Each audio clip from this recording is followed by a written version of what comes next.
Asyhadu an la ilaha illallah wahdahu la syarikalah wa asyhadu anna Muhammadan abduhu wa rasuluhu la nabiyya ba'dah. Amma ba'du, sahabat-sahabat sekalian, jamaah Kuantum Tarbiyah, alhamdulillah di sore yang cukup mendung ini kalau di wilayah Garut kita bisa dijumpakan kembali oleh Allah Subhanahu wa taala dalam rangka melaksanakan titah dan perintahnya yaitu thalabul ilmi. Mudah-mudahan apa yang kita lakukan menjadi amal soleh bagi kita semua, terutama ini di waktu di bulan Ramadan, yang dimana amal soleh yang kita lakukan itu bisa berlipat ganda amalannya, pahalanya yang diberikan oleh Allah Subhanahu wa taala. Sahabat sekalian, tidak terasa kita sudah ada di hari ke-25. Sampainya kita di hari ke-25 sebetulnya memunculkan minimal dua perasaan yang justru bertolak belakang, dua perasaan itu. Yang pertama, perasaan kebahagiaan yang luar biasa. Kenapa? Karena Allah menakdirkan kita bisa sampai ke hari 25. Ini sebuah perjalanan yang cukup panjang. Kita melaksanakan peribadahan amal soleh dari sejak hari pertama sampai kemudian tanggal 25 sekarang. Kebahagiaan yang luar biasa karena kita diberikan kesempatan oleh Allah untuk itu. Mudah-mudahan apa yang kita lakukan selama 25 hari yang akan sudah kita jalani, ini memberikan amalan soleh bagi kita, dicatat oleh Allah Subhanahu wa taala, diterima oleh Allah Subhanahu wa taala, insyaallah menjadi syafaat bagi kita nanti di yaumul akhirat. Tetapi di satu sisi yang lain, ketika sekarang sudah tanggal 25, berarti hanya tinggal menyisakan 5 hari lagi perjalanan kita di bulan Ramadan. Ini menjadi sebuah kesedihan yang luar biasa. Tadi di satu sisi ada sebuah kebahagiaan yang luar biasa, di satu sisi ketika kita tinggal melihat hanya tinggal 5 hari lagi, maka ini menjadi satu hal yang memunculkan kesedihan yang luar biasa. Hanya tinggal 5 hari lagi, kemudian kita melaksanakan peribadahan di bulan Ramadan ini. Mudah-mudahan Allah memberikan kesempatan kepada kita untuk bisa terus berada dalam bulan Ramadan ini, berakhir dalam keadaan kita masih mampu untuk melaksanakan titah dan perintah dari Allah Subhanahu wa taala. Selanjutnya, jamaah sekalian, tema kita yang sekarang berkaitan tentang sukses setelah Ramadan, ini harus kita coba merenung terlebih dahulu. Kita coba merenung terlebih dahulu apa yang kemudian bakal terbayang berkaitan dengan apa yang kita lakukan atau apa yang terjadi baik secara pribadi kita, keluarga kita, masyarakat kita, ini berkaitan dengan setelah bulan Ramadan. Apakah kemudian Ramadan itu ada something, ada sesuatu yang menyentuh terhadap diri kita, sehingga dengan Ramadan ada perubahan yang ada dalam diri kita. Ngaruh Ramadan itu terhadap diri kita.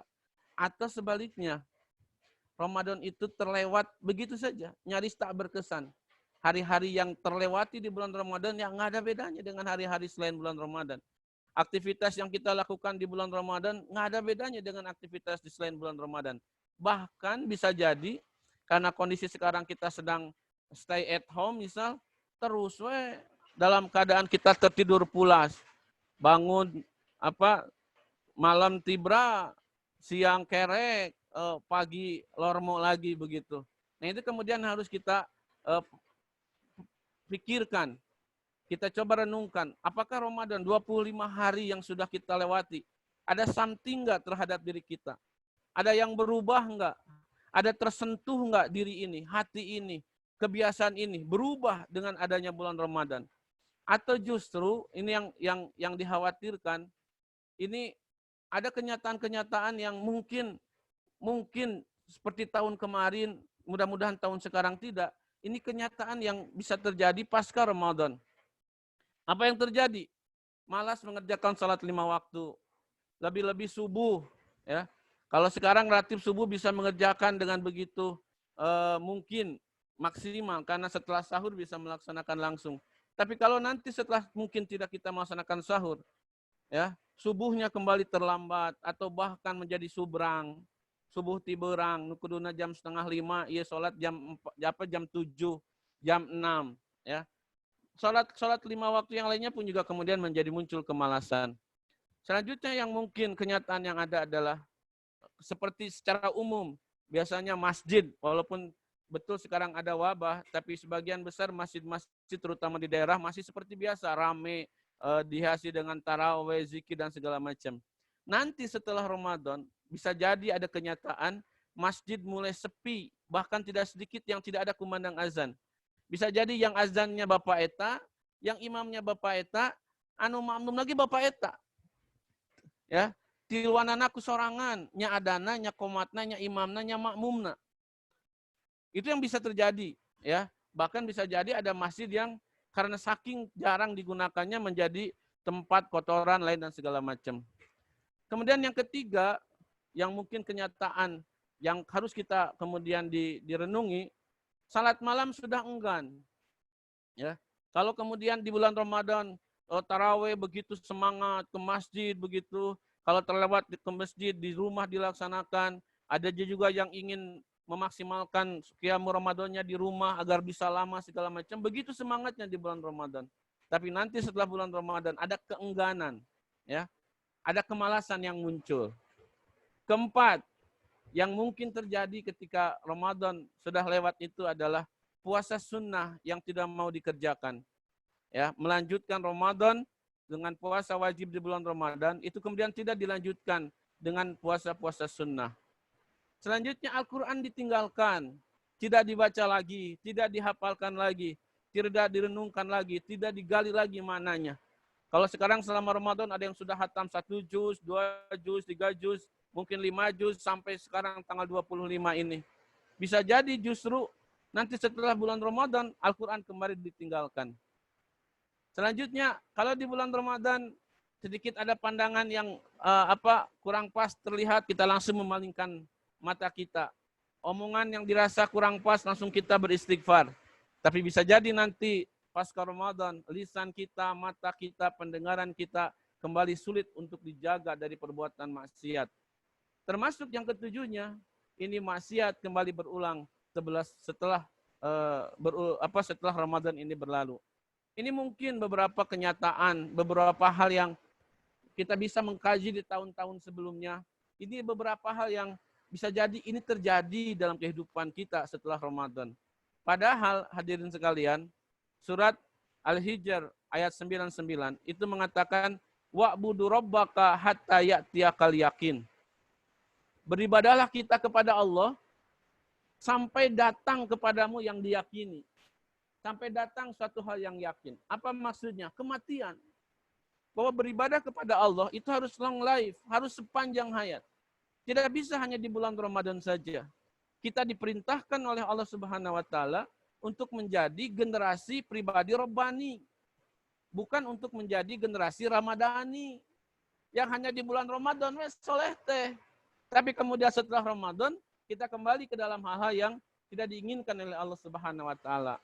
Maka kuncinya sekali lagi, ini adalah wa'budu rabbaka hatta ya'tiyakal yakin. Bahwa kita beribadah, menyembah, taat kepada Allah, itu harus sampai nanti titik hembusan nafas terakhir kita. Itu kita beribadah kepada Allah seperti itu. Selanjutnya, nah ini yang harus diingatkan oleh kita semuanya. Ya. Jangan sampai kita terkena dengan apa yang disebutkan oleh Allah dalam surat An-Nahl ayat 92 ini. Wala takunu kallati taqadat ajlaha min ba'di quwwatin ankasan. Dan janganlah kamu seperti seorang perempuan yang menguraikan benangnya yang sudah dipintal dengan kuat menjadi cerai-berai kembali. Ada orang yang dia memintal benang kemudian sudah menjadi kain, mungkin sudah menjadi sebuah baju, tapi setelah jadi diurai kembali. Dicabut tanda hiji-hiji atas si benang teh. Akhirnya tidak menjadi apa-apa, menjadi suatu hal yang sia-sia. Maka bisa jadi amalan yang kita lakukan di bulan Ramadan dengan penuh kehusuan insya Allah, dengan penuh semangat, dengan keikhlasan yang luar biasa, tapi karena tidak dilanjutkan atau kemudian berhenti seiring dengan berhentinya Ramadan, itu layaknya orang yang memintal sudah beres, kemudian dicerai berikan kembali. Kemudian diucutan kembali lah gitu berbahasa Jerman, ya. Jadi tinggal kembali benang. Maka itu menjadi perhatian bagi kita. Nah, ini juga yang penting hadirin sekalian. Bahwa ternyata apa yang kemudian kita lakukan selama bulan Ramadan, baik secara keseluruhan ibadah, baik saumnya, baik qiyamnya dan lain sebagainya. Ini perlu perhatian kita. Kenapa? Karena hadis Ahmad mengatakan, kam min fi'atin sha'imin laisa lahu min siyamihi ilal ju' wa man min qa'imin laisa lahu min qiyamihi illa sahar. Begitu banyak orang yang saum tapi tidak mendapatkan apapun dari saumnya, itu kecuali hanya lapar. Dan banyak orang yang qiyam, salat malam di dalam bulan Ramadan tapi tidak mendapatkan apa-apa kecuali hanya menggadangnya saja. Nah, ini poin penting bagi kita hari ini untuk mengevaluasi bagaimana aktivitas kita di bulan Ramadan ini. Tidak serta-merta hadirin sekalian, jamaah sekalian, orang yang beribadah, beramal soleh itu kemudian akan mendapatkan pahala dari Allah Subhanahu wa taala. Beda dengan orang yang berbuat zina, misal berbuat maksiat, itu pasti akan membuat siksa oleh Allah dari Allah Subhanahu wa taala kecuali dia bertaubat. Tapi kalau orang yang berbuat baik minimal 2 syarat. Yang pertama, ikhlaskah? Yang kedua, sesuaikah dengan contoh Rasul atau tidak? Kalau 2 syarat itu terpenuhi, maka insya Allah amalan ibadahnya menjadi kebaikan bagi kita semua. Tapi kalau misal maksiat, itu tidak ditanya. Apakah jinahnya ikhlas? Tidak. Apakah jinahnya sesuai dengan contoh Rasul atau tidak? Bahkan sama sekali tidak mencontohkan Rasul. Apakah mencurinya sesuai dengan contoh atau tidak? Kan nggak ditanya. Ketika orang sudah berbuat maksiat, maka dia akan mendapatkan ganjaran semisal dari perbuatan maksiat itu. Kecuali kalau dia bertobat dan kemudian Allah mengampuni terhadap perilaku dari maksiat tersebut. Nah, oleh sebab itu, hadirin sekalian, para jamaah sekalian, maka poin penting yang harus kita renungkan hari ini, kita harus kembali kepada sebetulnya apa dari tujuan Ramadan ini. Ya. Apa tujuan Ramadan ini? Kita harus fokus ke sana. Jangan sampai kita melaksanakan ibadah selama bulan Ramadan, tapi mengalir saja. Mengalir layaknya air, ada apa yang bawah, dia ikut kemana, ikutin kepada kondisi tidak. Kita harus fokus kepada tujuan dari Ramadan ini. Apa yang diinginkan, yang diharapkan oleh Allah, dengan kemudian mewajibkan kepada kita untuk bersaum dan melaksanakan berbagai macam ibadah di bulan Ramadan ini. Maka saya yakin ini sudah dipahami dengan betul dan sudah beberapa kali dijelaskan. Hari ini sebagai penguat agar kita kembali ingat bahwa tujuan dari kewajiban siam itu adalah la'allakum tattaqun. Ya ayyuhalladzina amanu kutiba alaikumusiyam kama kutiba alal ladzina min qablikum la'allakum tattaqun. Aktivitas yang kita lakukan itu fokusnya adalah bagaimana membentuk kita menjadi pribadi yang takwa. Fokusnya ke sana. Tilawah kita untuk kita jadi takwa. Saum kita menjadi kita takwa. Tarawih kita membentuk kita menjadi takwa. Sedekah kita membentuk kita menjadi takwa. Zikir kita, doa kita. Semua aktivitas yang kita lakukan, itu ingat. Fokusnya adalah membentuk pribadi kita menjadi takwa. Maka mau tidak mau, secara konsep harus dipahami apa yang dimaksud dengan takwa itu. Maka jamaah sekalian, saya pikir sudah sangat hafal dengan definisi ini, karena sudah sangat sering disampaikan oleh para asatid, para ustadz, atau siapapun kemudian yang menyampaikan berkaitan dengan takwa. Harus dipahami dengan betul bahwa yang dimaksud dengan takwa itu adalah khasyatullah bimtisali awamirihi wasdinabi nawahihi. Adalah rasa takut kepada Allah, kemudian ketakutan kepada Allah itu dimunculkan dalam bentuk mengerjakan perintah-perintahnya dan menjauhi larangan-larangannya. Itulah karakter dari takwa. Maka kita dengan saum ini, dengan Ramadan ini, dengan ibadah-ibadah yang kita laksanakan di bulan Ramadan ini, itu harus menjadikan diri kita punya attitude, punya kultur, punya habit, punya kebiasaan, punya perilaku yang imtisal awamirihi wasdinabi nawahihi. Bahwa takwa itu menjadi kultur kehidupan kita sehari-hari. Bahwa kita melaksanakan perintah Allah dan menjauhi larangannya, itu harus menjadi bagian dari kehidupan kita sehari-hari. Sebelum kita melaksanakan apapun, maka pertanyaannya, ini perintahkah atau larangankah? Kalau perintah, segera laksanakan. Kalau kemudian larangan, segera kita tinggalkan. Walaupun pada kenyataannya sangat dipahami bahwa bisa jadi manusia itu mahalul khata wan nisyan, tempatnya salah dan lupa. Kullu bani Adam khata'un. Setiap anak cucu Adam pasti berbuat salah. Tidak bisa kemudian intisalu awamirihi wasdinabi nawi 100% seluruhnya. Tetapi kita selalu berproses bagaimana bisa imtisali awamirihi wasdinabi nawawihi dalam level yang paling tinggi yang bisa kita capai. Makanya kemudian dalil mengatakan fa'tu mastata'tum. Lakukan sangat maksimal yang bisa kita bisa laksanakan, ya. Bagaimanapun kondisinya dan segala macam kita laksanakan semaksimal yang bisa kita mungkin laksanakan. Imtisali awamirihi wasdinabi nawawihi. Selanjutnya Sayyidina Ali itu kemudian mempetakan at-taqwa itu menjadi 4. Ar-ridha bil qalil wal amalu bitanzil wal ittikalu alal jalil wal isti'dad li yaumir rahil. Ini yang kemudian disampaikan oleh Ali bin Abi Thalib bahwa menurut Ali karakter takwa yang harus ada dalam diri kita atau 4 hal ini, maka dengan 4 hal ini takwa insya Allah terhunjam dalam dada kita. Yang pertama kata beliau adalah ar-ridha bil qalil. Ya. Ini sesuai dengan ada sebuah dalil mengatakan Nabi Hurairah, agak panjang dalilnya. Ini di poin yang Rasul memberikan wasiat atau memberikan siapa yang ingin sesuatu yang mau mengamalkannya begitu atau mengajarkannya kepada yang lain. Maka serta-merta Abu Hurairah memegang tangan berkata, "Saya ya Rasul." Ya, "Ana ya Rasul." Fa akhadha bi yadi fa'ada khamsan. Maka Rasul mengambil tangan Abu Bakar, memegang tangannya kemudian menyebutkan 5 hal. Nah, di antara yang 5 hal itu, yang keduanya ya, itu adalah warda bima qassamallahu laka takun agnan nas. Ridho terhadap apa yang telah Allah bagiankan untuk kita, maka kita menjadi orang yang paling kaya. Maka orang yang bertakwa harus memiliki karakter ridho. Apa yang Allah bagiankan bagi kita, apapun itu, berapapun banyaknya, apapun modelnya, apapun bentuknya, maka kita ridho. Maka kita bersyukur kepada Allah. Kita mengucapkan hamdalah kepada Allah. Maka kita gunakan semua itu untuk meningkatkan ibadah kita kepada Allah Subhanahu wa taala.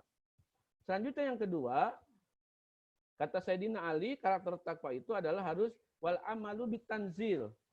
Melaksanakan beribadah, bertindak tanduk bitanzil sesuai dengan apa yang diturunkan oleh Allah. Maksudnya sesuai dengan Al-Qur'an. Makanya ada dalil mengatakan taraktu fikum amrayni lan tadillu ma tamassaktum bihima kitaballahi wa sunnata rasulih. Aku tinggalkan 2 hal, 2 perkara. Kalau kalian berpegang teguh kepada keduanya, maka niscaya kalian tidak akan tersesat. Kedua hal itu adalah kitab Allah wa sunnata rasulih. Kitab Allah, Al-Quran, dan sunnah Rasulullah. Jadi, apapun yang kita lakukan, jamaah sekalian, sesuaikan dengan perintah dan titah Allah dan Rasulnya. Kalau Allah kemudian meminta kita melakukan A, maka kita lakukan A.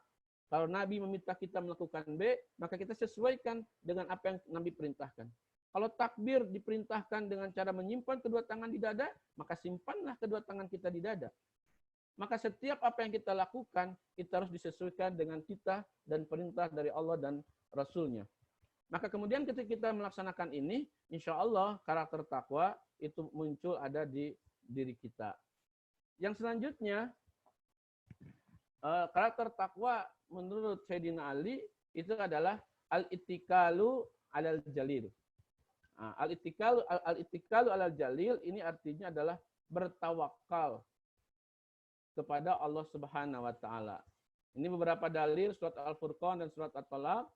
Wa tawakkal 'alal hayyil ladzi la yamutu wasabbih bihamdi wa kafa bihi bidunubihi ibadihi khabira. Wa yarzuqu min haitsu la yahtasib wa may yatawakkal 'alallahi fahuwa hasbuh. Tawakal intinya adalah menyerahkan the final, ya, urusan terakhir, hasilnya kepada Allah, ya. Seperti sekarang misal dalam wabah corona, maka yang pertama kita harus sikapi dengan keimanan kita. Kita yakinkan bahwa kita sebagai umat iman, umat yang beriman, umat Islam, salah satu ciri keimanan kita adalah adanya ujian dari Allah Subhanahu wa taala. Dan wabah ini menjadi bagian dari ujian itu. Ya.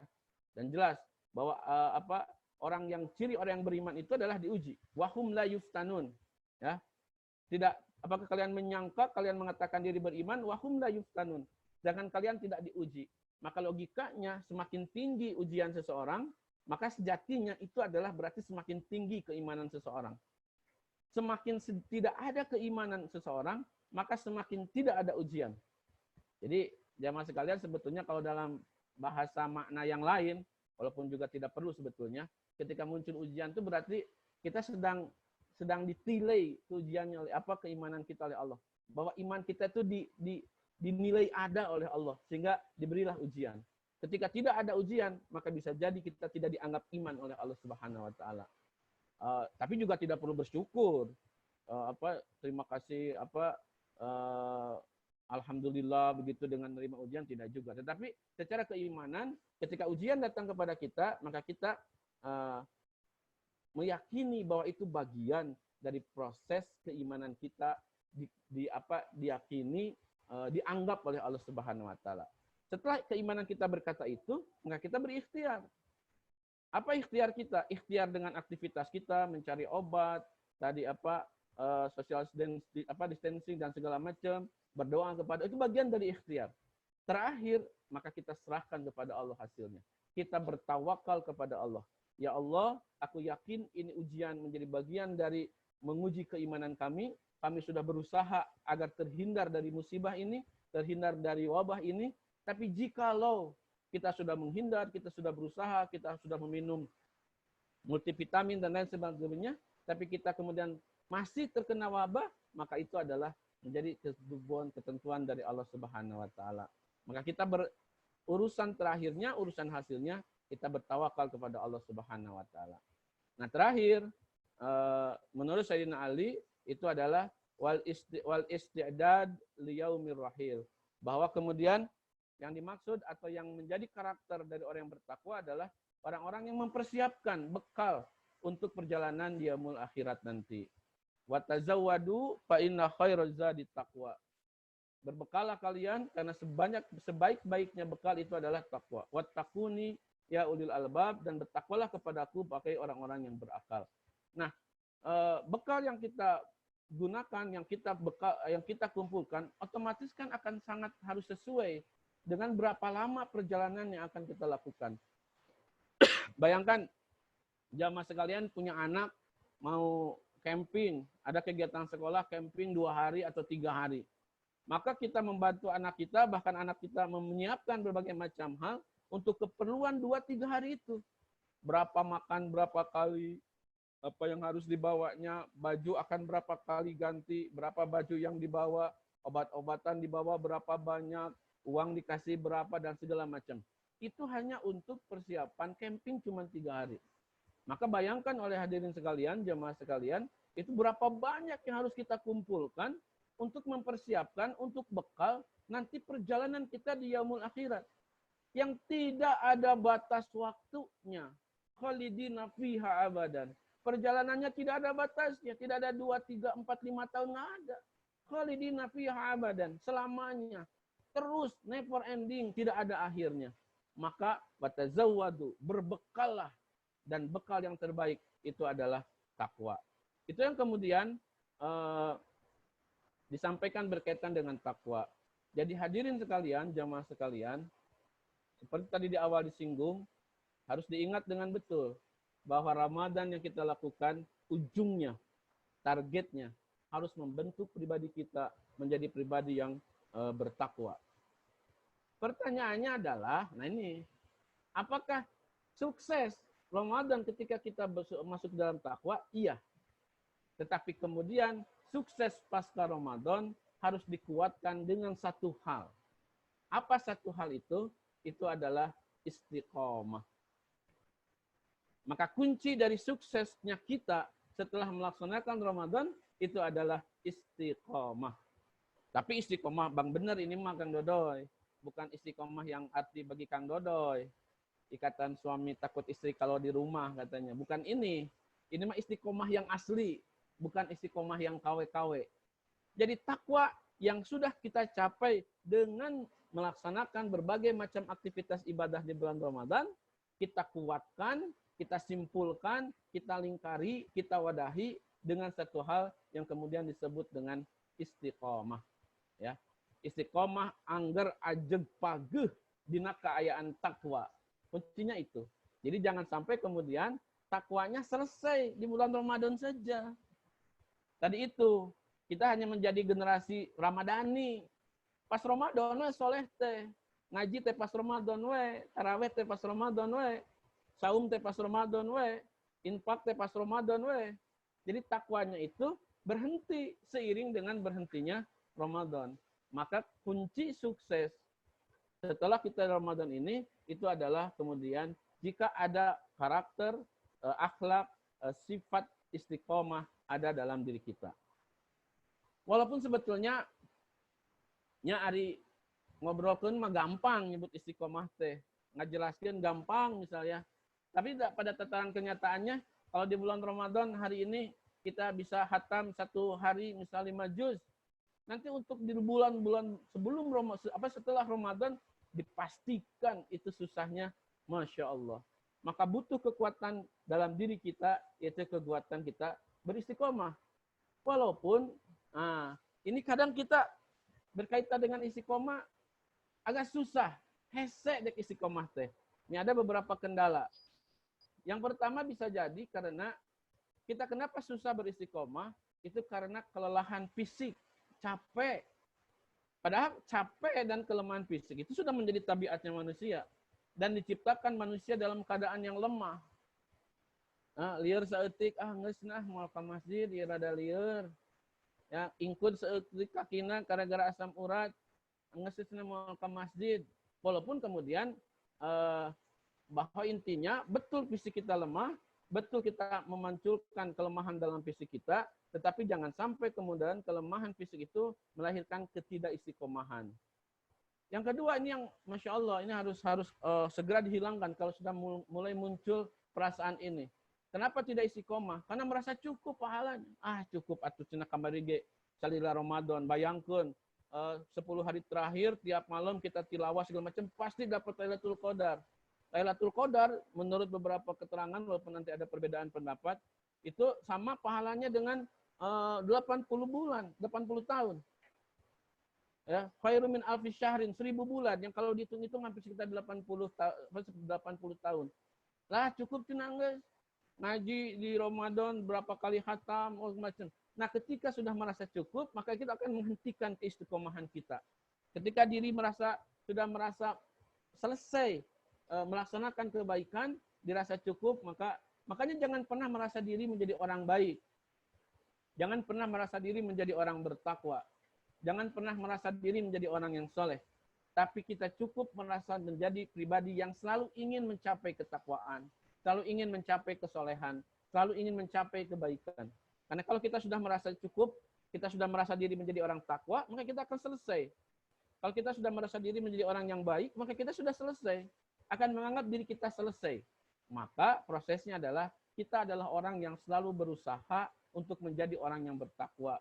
Kita adalah orang yang selalu ingin berusaha untuk menjadi orang yang baik. Kita adalah orang yang selalu berusaha ingin menjadi orang yang soleh. Jangan sampai muncul ungkapan saya sudah menjadi soleh, saya sudah menjadi takwa, saya sudah menjadi baik. Tapi kita selalu berproses untuk ke arah menjadi soleh, menjadi baik, dan menjadi takwa. Yang selanjutnya bisa jadi keistiqomahan itu terganggu, tidak ajeg begitu, itu karena kondisinya yang sangat nyaman. Ya, wahai orang-orang yang beriman, janganlah harta-hartamu dan anak-anakmu melalaikanmu dari mengingat Allah. Ya, karena sudah merasa enak, merasa nyaman, saking cukup nikmat, geus teu kudu deui, bisa begitu. Itu yang kemudian harus dipahami. Yang ketiga, ini bisa jadi kondisi sangat berat. Berangkatlah berperang dalam keadaan ringan ataupun berat. Mau ringan, mau berat, kita harus beribadah kepada Allah. Saum sekarang relatif lebih berat, misalkan adanya wabah. Tapi ketika semakin berat, maka justru juga harus semakin meningkatkan, menguatkan, mendekatkan diri kita kepada Allah Subhanahu wa Ta'ala. Nah, untuk agar kita tidak merasa susah atau berat dalam melaksanakan istiqomah, maka saya pikir butuh kita untuk memahami apa yang kemudian dimaksud dengan istiqomah. Ya, apa kemudian makna? Ada beberapa hal ini silakan bisa dilihat di layar oleh jamaah sekalian. Di sini ada definisi tentang istiqomah, ada dasar atau dalil istiqomah, faktor yang melahirkan istiqomah, dan dampak atau buah dari kalau kita kemudian mampu melaksanakan istiqomah. Nah, yang pertama ini berkaitan dengan definisi. Apa itu istiqomah? Istiqomah itu adalah anonim dari tugian, penyimpangan atau melampaui batas. Berarti berdiri tegak di suatu tempat tanpa pernah bergeser. Karena akar kata istiqomah dari kata koma yang berarti berdiri. Jadi tetap ajeg pageh, standby begitu ya. Secara etimologi istiqomah berarti tegak lurus. Dalam kamus bahasa Indonesia, istiqomah diartikan sebagai sikap teguh pendirian dan selalu konsekuen. Memegang teguh apa yang kemudian diyakini, melaksanakan teguh apa yang kemudian diyakini, tidak bergeser sedikit pun dari kondisi itu. Selanjutnya ada beberapa sahabat ini mendefinisikan atau menjelaskan berkaitan dengan istiqomah. Ini Abu Bakar Siddiq, Khalifah Rasyidin yang pertama, sahabat terdekat Rasulullah SAW. Ketika ditanya tentang istiqomah, beliau menjawab, istiqomah adalah kemurnian tauhid. Tidak boleh menyekutukan Allah dengan apa dan siapapun. Itu menurut Abu Bakar As-Siddiq. Beliau lebih luas memahami istiqomah. Itu istiqomah artinya adalah memurnikan tauhid. Dan memurnikan tauhid sejatinya itu adalah inti dari ajaran Islam yang dibawa sejak zaman Nabi Adam sampai terakhir Nabi kita Muhammad SAW.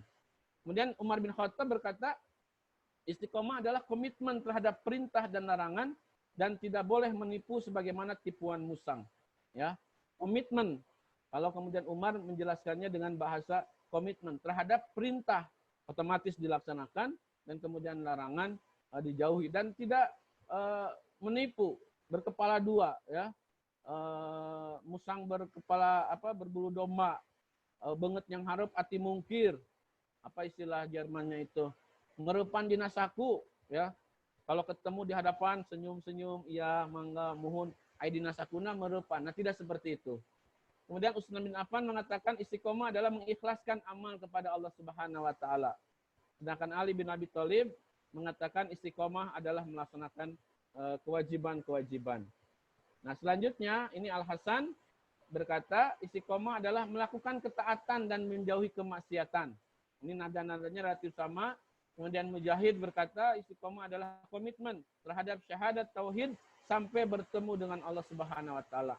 Tetap teguh memegang la ilaha illallah sampai kemudian ajal menjemput kita. Tidak pernah sedikit pun bergeser tauhid dalam diri kita. Tidak pernah bergeser sedikit pun diiming-imingi oleh apapun, ya.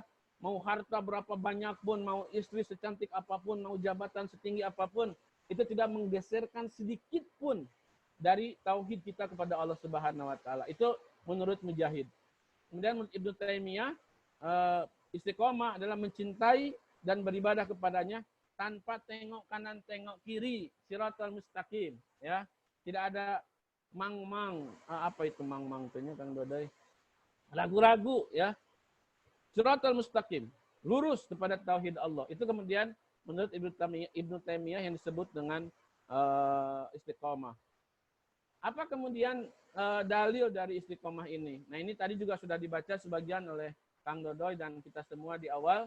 Ini dalam surat ke-11 ayat 112, fastaqim kama umirta wa man taba ma'aka wa la tatghaw innahu bima ta'maluna basir. Maka tetaplah istiqomah pada jalan yang benar sebagaimana diperintahkan kepadamu dan juga orang yang telah taubat beserta kamu, dan janganlah kamu melampaui batas. Sesungguhnya dia melihat apa yang kamu kerjakan. Jadi inti dari istiqomah tetap teguh berada di jalan yang benar. Ini menurut Quran surat ke-11. Selanjutnya dalam surat ke-41 ayat 30 juga disebutkan fa innal ladzina qalu rabbunallah tsumastaqamu. Ini orang yang mengatakan bahwa Tuhannya adalah Allah, kemudian dia beristiqomah dengan apa yang dia ucapkan, dengan apa yang dia menjadi pendiriannya tersebut, tatanazzal, ya, tatanazzalu alaihim malaikah, maka akan turun kepadanya malaikat. Alla takhafu wa la tahzanu, maka janganlah kalian takut, janganlah kalian merasa bersedih. Wa absyiru bil jannati allati kuntum tu'adun, dan berilah kabar gembira. Siapa yang beri kabar gembira itu? Mereka yang tsumastaqamu mengatakan rabbunallah, bil jannatil lati kuntum tu'adun, dengan surga yang dijanjikan. Nahnu auliyaukum fil hayatid dunya wa fil akhirah walakum fiha ma tashtahi anfusukum walakum fiha ma tad'un nuzulam min ghafurir rahim. Maka ini luar biasa sekali. Apa kemudian pahala atau dampak dari orang yang kemudian mempunyai karakter istiqomah. Malaikat akan turun. Ketika turunnya malaikat, maka kemudian akan memberikan ketenangan, ketentraman dalam dirinya. Kenapa? Karena malaikat memberikan janji yang Allah berikan. Apa janjinya? La takhaf wa la tahzan wa la takhafu wa la tahzanu. Jangan takut dan jangan bersedih. Dan kita diberi kabar gembira dengan surga yang dijanjikan kepada kita semuanya. Kemudian ini yang tadi dibacakan surat Al-Ahqaf ayat 13-14. Innal ladzina qalu rabbunallah tsumma istaqamu fala khaufun 'alaihim wala hum yahzanun. Ulaika ashabul jannah khalidina fiha jazaa'an bima kanu ya'malun. Sesungguhnya orang-orang yang mengatakan Tuhan kami adalah Allah, kemudian mereka istiqomah dan tidak ada kekhawatiran terhadap mereka dan tidak pula mereka berduka. Ulaika ashabul jannah, mereka itulah para calon penghuni surga. Khalidina fiha jazaa'an bima kanu ya'malun, sebagai balasan dari apa yang telah mereka perbuat. Masya Allah sekali, jamaah sekalian. Istiqomah akan menjadikan diri kita menjadi orang yang tidak akan pernah takut, kita tidak akan pernah merasa khawatir, kita tidak akan pernah merasa bersedih. Dan yang paling penting, insya Allah, surga menjadi bagian yang diberikan untuk kita kalau kemudian kita menjadi pribadi yang istiqomah. Ada sebuah dalil mengatakan, dari diriwayatkan oleh Muslim, qultu ya Rasulullah, kulli fil islami qawlan, la as'al anhu ahadan ghair. Qala qul amantu billah summa istaqim. Ada seorang sahabat yang bertanya kepada Rasulullah, Rasul, katakan kepadaku satu perkataan yang tidak akan bertanya kepada seorang pun selain engkau. Jadi satu perkataan yang hanya tahu itu adalah Rasul. Maka Rasul menjawab, Rasul bersabda, amantu billah, ucapkanlah, aku beriman kepada Allah, summa istaqim. Kemudian aku beristiqomah, memegang teguh keimanan tersebut kepada Allah Subhanahu wa taala. Nah, hadirin sekalian, itu beberapa dalil Al-Qur'an dan hadis berkaitan dengan istiqomah. Selanjutnya, apa yang kemudian bisa melahirkan istiqomah? Apa faktor-faktor yang akan mampu melahirkan istiqomah? Nah, ini ada beberapa hal yang mampu melahirkan istiqomah. Yang pertama adalah beramal dan melakukan optimalisasi. Ya. Kita beramal, kita beribadah, kita berbakti kepada Allah Subhanahu wa taala dan memaksimalkan potensi apa yang bisa kita lakukan. Jadi kalau hari ini kita bersedekah dengan 500.000, bersedekahlah dengan 500.000. Kalau hari ini kita bisa tilawah 5 juz sehari beres, maka tilawahlah 5 juz sehari beres. Jadi kita beramal, kemudian optimal amalnya. Tidak asal cukuplah sajus oge, padahal waktu kita masih banyak, ya. Cukup infaknya 10.000 ge, padahal misal keuangan kita masih berlebih misal, maka beramallah kebaikan kemudian optimal dalam melaksanakan kebaikan itu. Kemudian yang kedua itu adalah berlaku moderat antara tindakan melampaui batas dan menyia-nyiakan. Jadi maksudnya apa yang kemudian kita lakukan itu antara keduanya. Jadi kita tidak melampaui batas dan juga tidak menyia-nyiakan. Siger tengah, kalau nggak salah bahasa Sundanya. Ya, khairul umur ausatuha. Kita akan berada dalam posisi itu. Kita tidak melampaui batas, tidak kanan, tidak terlalu kiri lah, begitu sederhananya. Tapi kita berada di tengah-tengah. Kemudian yang ketiga adalah tidak melampaui batas yang telah digariskan ilmu pengetahuan. Jangan kemudian kita melakukan satu hal yang tanpa ilmu.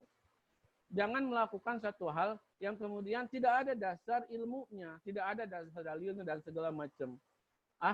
Ini zikir setelah sholat itu 33 kali juga pahalanya luar biasa.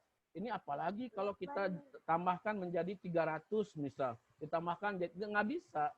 Tidak boleh kita kemudian melakukan suatu hal yang tanpa ilmu. Kemudian yang keempat, agar kita kemudian bisa melaksanakan mencapai kepada titik istiqomah, itu adalah bersandar kepada suatu hal yang jelas, kepada suatu hal yang pasti. Ya, jangan kemudian yang masih ragu-ragu, satu hal yang masih debatable, satu hal yang masih ikhtilaf, itu kemudian kita fokus di situ. Kalau sudah ada yang pasti, yang jelas, kita laksanakan itu. Kemudian yang kelima, ini yang mampu menghasilkan faktor yang membuat kita menjadi pribadi yang memiliki ciri yang istiqomah, itu adalah ikhlas. Ini satu hal yang sangat luar biasa, karena ikhlas itu gampang diucapkan, tapi pelaksanaannya Masya Allah. Ya. Bahkan di surat Al-Ikhlas sendiri, kata ikhlas itu tidak ada. Saking kemudian ikhlas itu suatu hal yang susah, tapi bukan berarti tidak mungkin untuk kemudian kita bisa mencapainya. Inti dari ikhlas itu adalah apapun yang kita lakukan hanya teruntuk Allah Subhanahu wa taala, tidak untuk yang lainnya. Yang kemudian yang terakhir, yang akan mampu faktor melahirkan istiqomah, ini menurut Ibnu Qayyim Az-Zauziyah, itu mengatakan bahwa mengikuti sunnah. Ya. Apa yang kemudian Rasul ajarkan, kemudian Rasul berikan ajarannya, maka kemudian kita laksanakan. Jamaah sekalian, itu 6 hal yang kemudian akan mampu menjadi faktor melahirkan istiqomah dalam diri kita. Ya, beramal dan optimal dalam melaksanakan amal, berlaku moderat, tidak melampaui batas, tidak menyia-nyiakan, kemudian berdasarkan ilmu kita melakukan segala halnya, sesuatu hal yang sudah jelas yang kita lakukan, sehingga tidak ada keraguan kita dalam melaksanakannya. Ini naha diparenta, nah hente, nah sunnah, nah bid'ah begitu. Kemudian ikhlas hanya teruntuk Allah semata. Ya.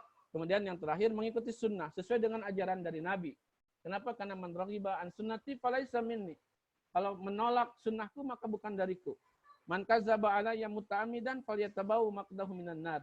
Orang yang mengatakan dari kami padahal bukan, falyatabawwa maqdahu minan nar. Maka bersiap-siaplah tempat duduknya dari api neraka. Rasul begitu, kita begitu, Rasul begini, kita begini. Rasul A, kita A, Rasul B, kita B. Kuncinya adalah itu. Inilah 6 faktor melahirkan keistiqomahan. Nah terakhir, sahabat-sahabat sekalian, kalau kemudian kita sudah mampu melahirkan istiqomah, maka akan ada dampak yang akan kita dapatkan. Buah dari istiqomah. Ya. Apa buah dari istiqomah? Yang pertama adalah as-saja'ah, keberanian. Yang kedua, itmi'nan, ketenangan. Dan yang ketiga adalah tafa'ul, optimis. Orang yang istiqomah, maka dia akan memunculkan keberanian dalam dirinya. Ya. Kenapa? Karena orang yang istiqomah hidup memiliki keberanian yang luar biasa. Dia tidak akan gentar menghadapi apapun, rintangan dakwah dan segala macam. Kenapa? Karena tadi tujuan awalnya dan akhirnya dia hanya berserah diri kepada Allah Subhanahu wa taala. Sehingga ada ketenangan dalam dirinya. Ketenangan itu kemudian melahirkan keberanian, ya. Maka kamu akan melihat orang-orang yang ada penyakit dalam hatinya, itu orang-orang munafik, bersegera mendekati mereka Yahudi Nasrani. Seraya berkata, kami takut akan mendapat bencana. Mudah-mudahan Allah akan mendatangkan kemenangan kepada Rasulnya atau sesuatu keputusan dari sisinya. Maka karena itu mereka menjadi menyesal terhadap apa yang mereka rahasiakan dalam diri mereka. Ini orang munafik masa was-was, ya, mendekatkan, bertanya ke sini, kemudian dia takut bencana segala macam. Orang yang memiliki sifat karakter istiqomah, maka dia akan memiliki karakter saja'ah, keberanian. Ini ada beberapa gambaran. Ada seorang sahabat Abu Dujanah, itu ketika Rasul menawarkan pedang kepada sahabat untuk dalam perang Uhud, maka seketika beliau, aku yang akan memenuhi haknya. Nah, kemudian dia membawa pedang itu kemudian menebaskan kepada leher-leher orang musyrik. Ada juga pada saat seorang sahabat mendapat jawaban dari Rasulullah bahwasanya masuk surga kalau mati terbunuh dalam medan pertempuran, maka ia serta-merta tidak pernah menyia-nyiakan waktunya lagi, seraya melempar kurma yang ada di genggamannya, kemudian dia meluncur ke medan pertempuran dan akhirnya mendapatkan apa yang diinginkan, yaitu mati syahid. Ya. Ketika Abu Talib, Ali bin Abi Talib, menerima bendera Islam dalam peperangan Khaybar. Ini perang Khaybar itu perang yang cukup luar biasa dalam sejarah Islam. Beberapa kali dipimpin oleh para sahabat-sahabat besar tidak berhasil. Maka Rasul di satu malam mengatakan besok akan dipimpin oleh orang yang dia mencintai Allah dan Allah mencintainya. Maka kemudian para sahabat paharup-paharup yang ditunjuk ke Rasul. Karena tadi Rasul mengatakan yang memimpin hari itu adalah mereka yang orang yang mencintai Allah dan dicintai Allah Subhanahu wa taala. Nah, ternyata Ali tidak hadir di kesempatan itu karena sedang sakit mata. Kalau tidak salah begitu dalam sejarahnya. Maka Rasul menanya, mana Ali? Nah, diberitakan Ali sedang sakit, maka dipanggil. Maka dengan mukjizatnya diusap matanya, kemudian sakit matanya menjadi sehat. Maka kemudian Ali lah yang kemudian diberikan bendera oleh Rasul agar memimpin perang di Khaybar tersebut. Nah, ketika menerimanya, Rasul bersabda, jalanlah, jangan menoleh, sehingga Allah memberikan kemenangan kepada kamu. Nah, tong balik sampai menang, gitulah bahasa orang mah. Lantas Ali berjalan, kemudian berhenti sejenak dan tidak menoleh. Seraya bertanya dengan suara yang keras. Bertanya tapi tidak menoleh. Ya Rasulullah, atas dasar apa aku memerangi manusia? Rasul bersabda, perangi mereka sampai bersaksi bahwa tidak ada Tuhan selain Allah. Jadi karakter istiqomah ini akan melahirkan keberanian. Ya, ada seorang sahabat dulu kalau tidak salah namanya Al-Barra, masih di perang Khaybar atau masih perang Khaybar kalau saya tidak salah ceritanya itu. Nanti bisa dicari lah. Itu beliau badannya kecil, tapi karena susahnya itu pintunya dibuka, pintu gerbangnya dibuka, maka beliau kemudian menawarkan dirinya agar melemparkan dirinya ke dalam. Maka dilemparkanlah dia ke dalam dengan menggunakan manjanik seperti katapel begitu. Kemudian dia masuk ke dalam, di sana dia membunuh puluhan orang-orang Yahudi, orang-orang musyrik. Kemudian dia mampu membukakan pintu gerbang bagi umat kaum muslimin pada saat itu. Itulah yang kemudian keberanian, ya. Kenapa kan tadi itu la takhaf wa la tahzan, tong ringrang tong hariwang begitu. Nah, konsep itu pun juga akhirnya melahirkan ketenangan. Ya. Akan melahirkan ketenangan. Ketenangan ini? Nah, ini ketenangan. Keimanan seseorang muslim yang telah sampai pada tangga kesempurnaan akan melahirkan sahabat dan istiqamah dalam medan perjuangan. Sahabat dan istiqamah sendiri akan melahirkan ketenangan, kedamaian, dan kebahagiaan. Meskipun ia melalui rintangan dakwah yang panjang, melewati jalan terjal perjuangan, dan menapak tilas liku-liku belantara hutan perjuangan. Karena ia yakin bahwa inilah jalan yang pernah ditempuh oleh hamba-hamba Allah. Yang agung yaitu para nabi, rasul, generasi terbaik setelahnya, dan generasi yang bertekad membawa obor estafet dakwah. Maka apapun yang dihadapi dia akan tenang, ya. Kenapa? Karena dia memiliki jaminan dari Allah Subhanahu wa taala. Ini dalam dalil Quran surat 3 ayat 146 disebutkan. Berapa banyaknya nabi yang berperang bersama-sama mereka berjumlah besar dari pengikutnya yang bertakwa. Mereka tidak menjadi lemah karena bencana yang menimpa di jalan Allah dan tidak lesu dan tidak pula menyerah. Allah menyukai orang-orang yang sabar. Quran surat 3 ayat 146.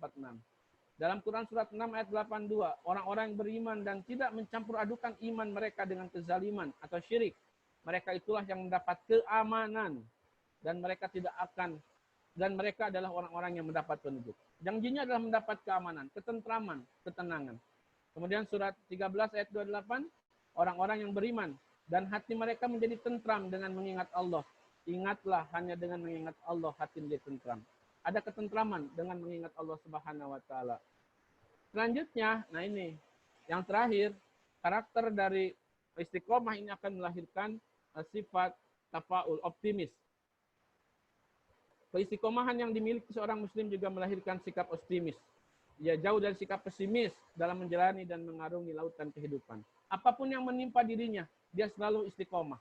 Kenapa? Karena yakin apa yang kemudian Allah berikan bagi diri kita adalah yang terbaik. Maka apapun yang kemudian kita selalu berhusnudzon kepada Allah. Kita memahami dan meyakini Allah memiliki rencana bagi diri kita, apapun yang terjadi bagi diri kita. Ya. Tidak, dalam Quran surat 57 ayat 22 sampai 23. Tidak suatu bencana pun yang menimpa di bumi dan tidak pula pada dirimu sendiri, melainkan telah tertulis dalam kitab Lauhul Mahfuz. Sebelum kami menciptakannya. Sesungguhnya yang demikian itu adalah mudah bagi Allah. Kami jelaskan yang demikian itu supaya kamu jangan berduka cita terhadap apa yang luput dari kamu. Dan supaya kamu jangan terlalu gembira terhadap apa yang diberikan kepadamu. Dan Allah tidak menyukai setiap orang yang sombong lagi membanggakan diri. Dalam Quran surat 12 ayat 87, hai anak-anakku, pergilah kamu. Maka carilah berita tentang Yusuf dan saudaranya. Dan jangan kamu berputus asa dari rahmat Allah. Sesungguhnya tiada berputus asa dari rahmat Allah, melainkan kaum yang kafir. Ya. Dalam surat 15 ayat 56, Ibrahim berkata, tidak ada orang yang berputus asa dari rahmat Tuhannya, kecuali orang-orang yang sesat. Nah, jamaah sekalian, istiqomah pasti akan melahirkan karakter optimis dalam diri kita. Kenapa? Karena kita meyakini bahwa Allah telah menggariskan semuanya bagi kita.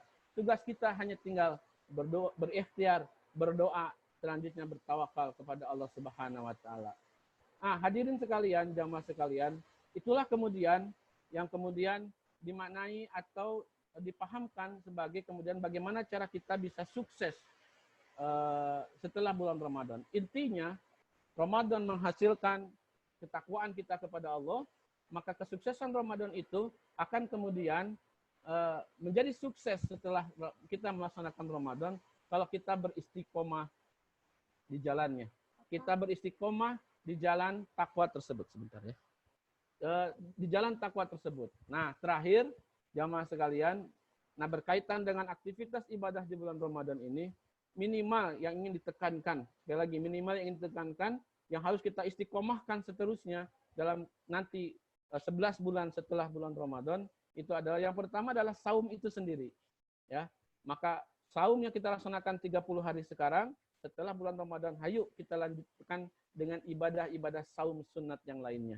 Yang paling dekat adalah saum sunat 6 hari di bulan Syawal. Ya, man shoma Ramadana summa atba'ahu sittan min Syawal kana kasiyamid dahri. Itu orang yang saum Ramadan kemudian diikuti dengan 6 hari di bulan Syawal, maka seperti saum sepanjang tahun. Selanjutnya yang kedua adalah qiyamul Ramadan. Qiyamul Ramadan yang kita lakukan atau tarawih yang kita lakukan, ayo kita sama-sama lanjutkan nanti di bulan 11 bulan setelah Ramadan itu dengan melaksanakan qiyamul lail, dengan melaksanakan tahajud. Kalau tidak mungkin atau tidak bisa setiap hari kita melaksanakan tahajud qiyamul lail, minimal seminggu sekali. Seminggu sekali juga nggak bisa, minimal sebulan sekali. Nggak bisa juga, minimal ada niat kita ingin tahajud, ingin qiyamul lail. Tapi saya yakin kalau terbiasa di bulan Ramadan, qiyamul Ramadan, maka untuk qiyamul lail itu juga insya Allah akan terbiasa. Yang ketiga, yang harus diistiqomahkan 3 hal yang menjadi utama, itu adalah tilawah Quran. Kalau di bulan Ramadan, waktu-waktu senggang, atau waktu kita justru tidak mencari waktu senggang, tapi justru menyediakan waktu khusus untuk membaca tilawah, untuk bertilawah Al-Quran, maka 11 bulan ke depan, maka itu hal pun juga bisa kita lakukan. Maka tilawah Al-Quran, kalau misal agak berat untuk 5 juz, 1 hari, 4 juz 1 hari, perketkan dalam diri kita, agar kita mampu melahirkan, membiasakan diri minimal 1 juz 1 hari. Dan itu secara teori matematisnya sangat mungkin dan sangat bisa. Karena 1 juz itu paling lambat lah, paling lama begitu, 1 jam lah taruh. Maka dari 24 jam, sisihkan 1 jam untuk tilawah 1 juz.